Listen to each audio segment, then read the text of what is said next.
Hey everybody, welcome to the Daily Dose. This week we are talking about mean people. We're in the midst of our back to school worship series, and as a part of that, we are wondering about mean experiences we have in our lives. We often think of those in our school experiences, but as adults, we have to admit that we have those experiences as well. There might be people who just get under our skin in the wrong way, or they might not be just mean, they might actually be toxic. So what do we do about those toxic people? I know it's true that some people in our lives truly are toxic, but to be honest, this topic was a little harder for me to wrestle with.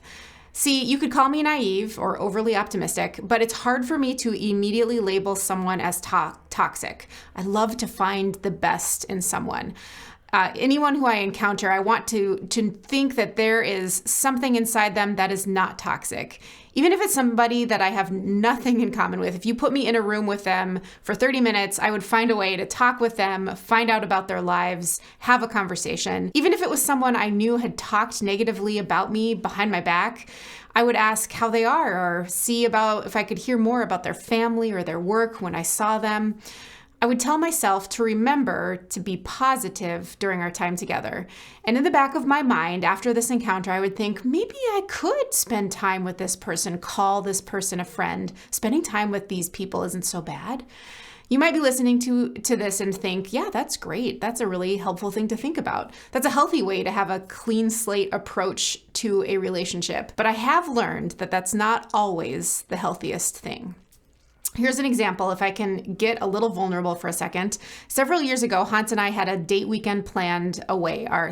Thankfully, my parents said they would take the kids for a night, and they said, just go away for a night. And we went to the cities. We were excited to get away, spend time at our favorite restaurants and places that we love to explore, run errands without our kids, which was kind of a refreshing thought. Just relax and enjoy a night away together. But while we were there, Hans got a text message. And I have this weird memory. I can remember specific moments of things sometimes. And I remember that we were pulling into the parking lot of Surly Brewing Company when he got this text. And it was a text basically telling him that this person was disappointed in him. They were frustrated with his leadership, and they were just overall really upset. And Hans tried to call this person in response to the text, but they didn't answer. And see, I knew this person, and I'll admit, my happy-go-lucky attitude, kind of seeing the best in people, I tried to have that come through. I tried to look for the silver lining in this moment, in this conversation, the give and take of the negativity to find a way to determine it wasn't ultimately all bad. But at its core, this message really hurt Hans. And truthfully, it totally derailed our time together. And over time, I have learned that I need better boundaries when it came to people outside of my family, to relationships that were more on the periphery of my life. The people I really held close, most especially my spouse, were the most important. See, the negativity from this one person who sent that text message, that negativity continued even after that weekend, and my relationship with my husband was more important than my relationship with that person. And sometimes, as Christians, we sometimes hear things from the Bible. We hear little snippets and we think that's the goal we should have above all else.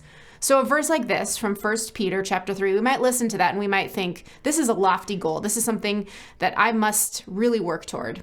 It goes like this: finally, all of you, be like-minded, be sympathetic, and love one another. Be compassionate and humble. Do not repay evil with evil or insult with insult.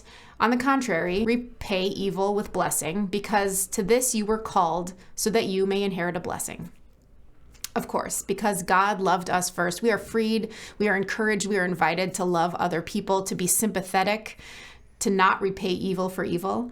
There is no time that is a good time to get even. But setting boundaries is also a way to love one another. Removing myself from constant exposure to people who are toxic to the ones I love, that helps me be sympathetic. Do I pray for a time when those relationships aren't toxic anymore? Yeah, absolutely, I do. Will I be kind to a person who I see who's caused hurt when I see them around town? Yeah, I will. But for you, I invite you to notice how a toxic person or relationship impacts you at your core. How does it impact your relationship to the ones you love the most? Set boundaries and know that this is sometimes the most compassionate thing that God calls you to do.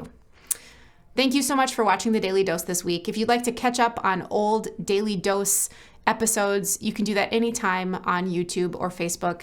And we'd love for you to spread the word, invite someone else to watch the Daily Dose with you. Thanks so much. Have a good evening.